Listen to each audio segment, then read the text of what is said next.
Hi everyone, welcome to A Godly Home. This morning I am going to be making my pumpkin chocolate chip cookies, and I will insert the recipe right here, and you will see that this recipe has been adjusted a lot over the years to get it perfectly to where we like it.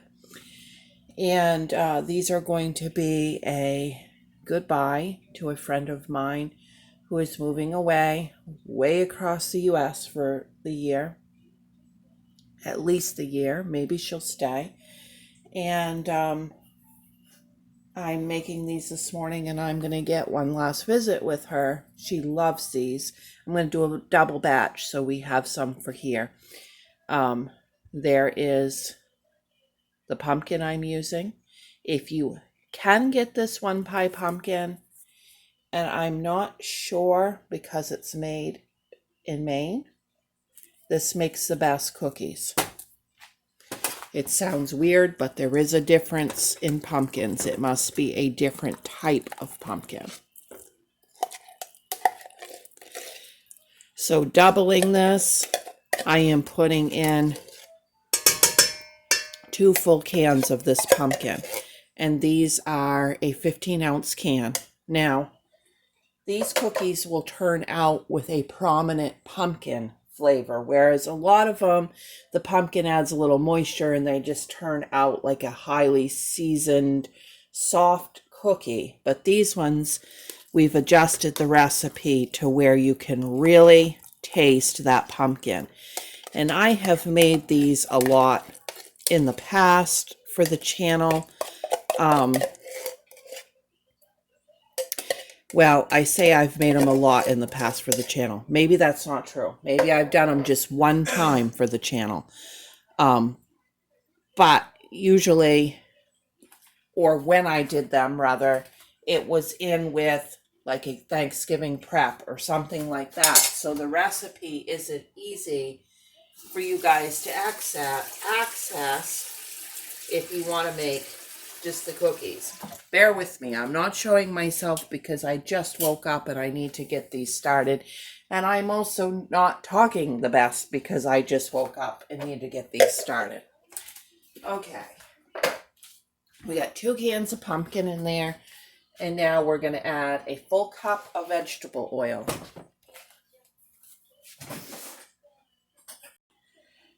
Yep, the cover to the vegetable oil just hit the floor. It's never a good feeling when you get up and you're not awake and you need to start baking, and it happens to me frequently. Okay, if you can bear with me through this process that I'm making a disaster of, it will be worth it. Okay, next is going to be 2 eggs.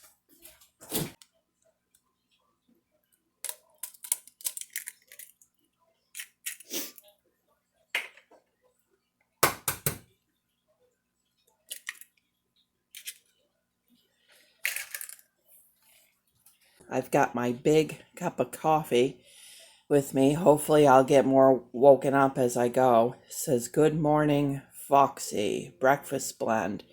Freshly roasted and fairly traded, organic," with a fox on it. My husband got me that a while back. Okay, now 2 cups of white sugar.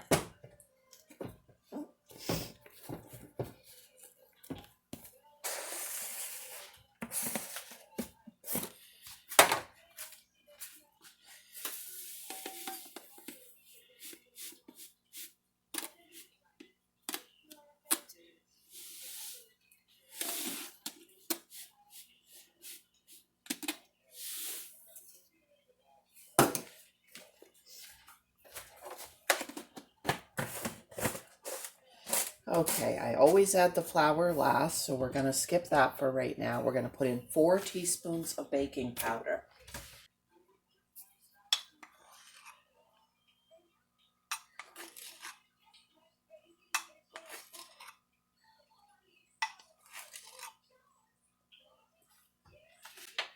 Okay, I always skip the salt. I never add that.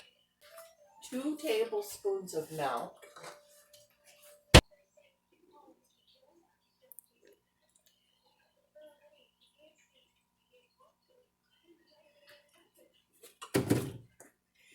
And to that, we are going to add 2 teaspoons of baking soda and stir it in.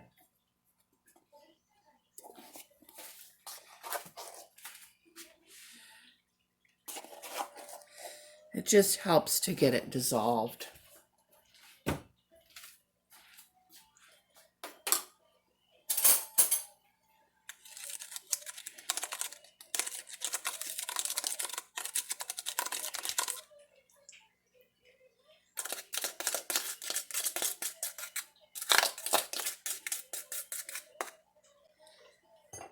Okay, then to that, we are going to add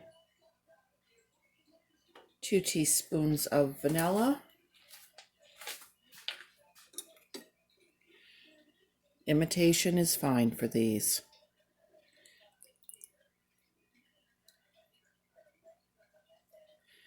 Okay,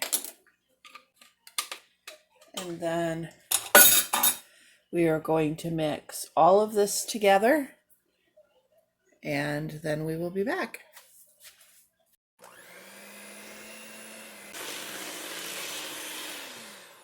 Okay, now goes the spice. We are going to want molasses,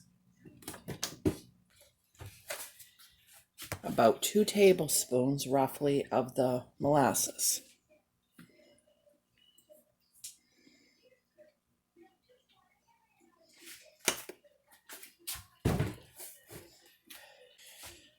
Cinnamon, nutmeg. I know we add ginger. Why am I not seeing it on here? Oh, yes, and ginger. Cinnamon, nutmeg, and ginger. Okay, we're going to add a pinch of the nutmeg, and that will be 2 pinches because we're doubling it. Okay, and then we're going to add 1/2 teaspoon of ginger.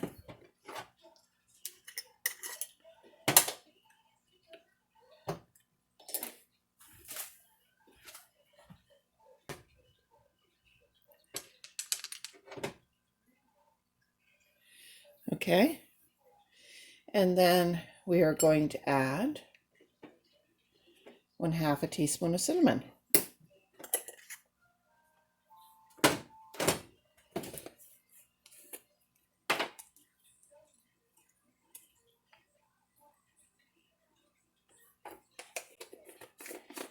Okay, we'll give this another stir.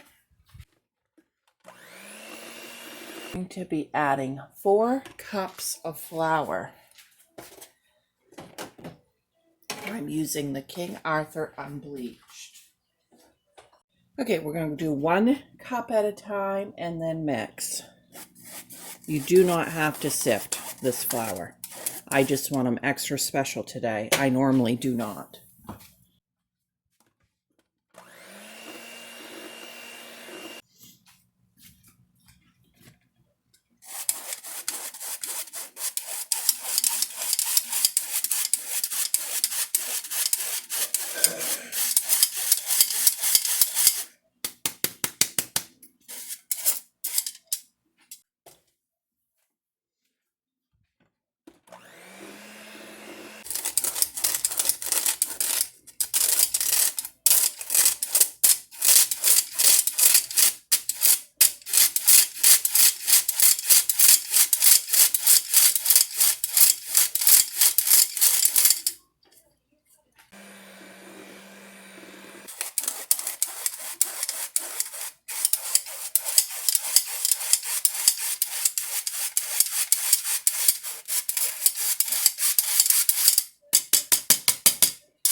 Okay, now we are just going to add our chocolate chips.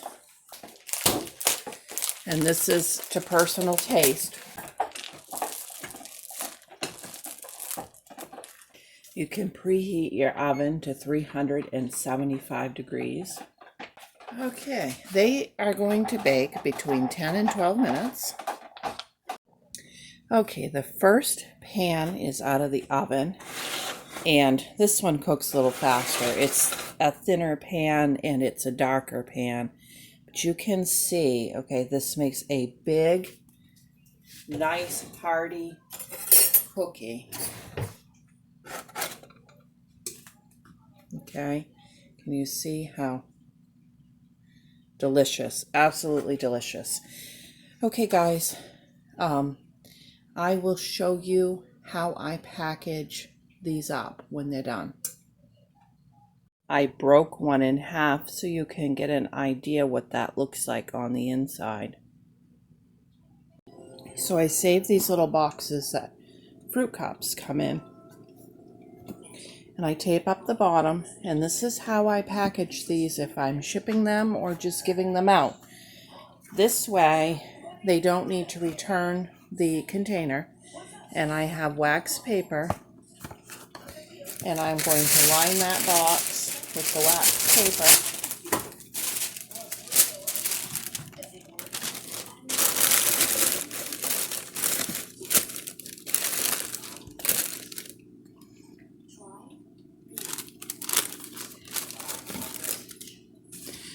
And we'll start placing the cookies in there.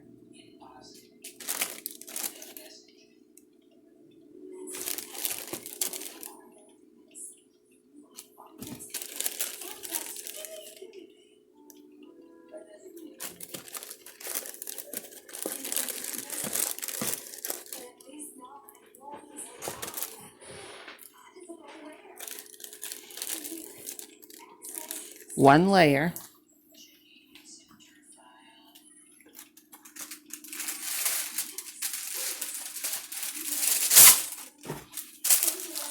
Okay, fold that wax paper over the top of them.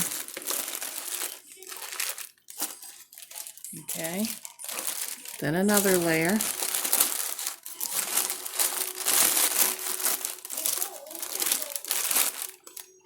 And then if I'm mailing these, you could just put the address on the box on a piece of paper, but I usually cover the whole box in a paper bag. You know, cut the paper bag into a sheet of brown paper and then wrap it like you would a gift with the shipping tape. And then that gives it another layer of protection for shipping.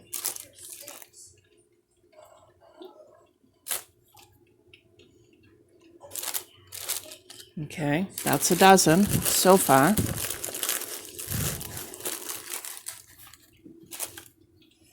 Another layer of paper.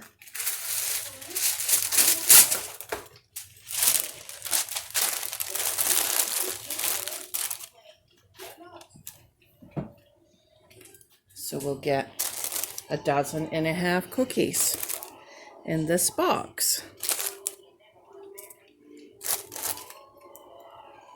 And if you're shipping a box like this, priority mail, it's usually around $15 to ship it.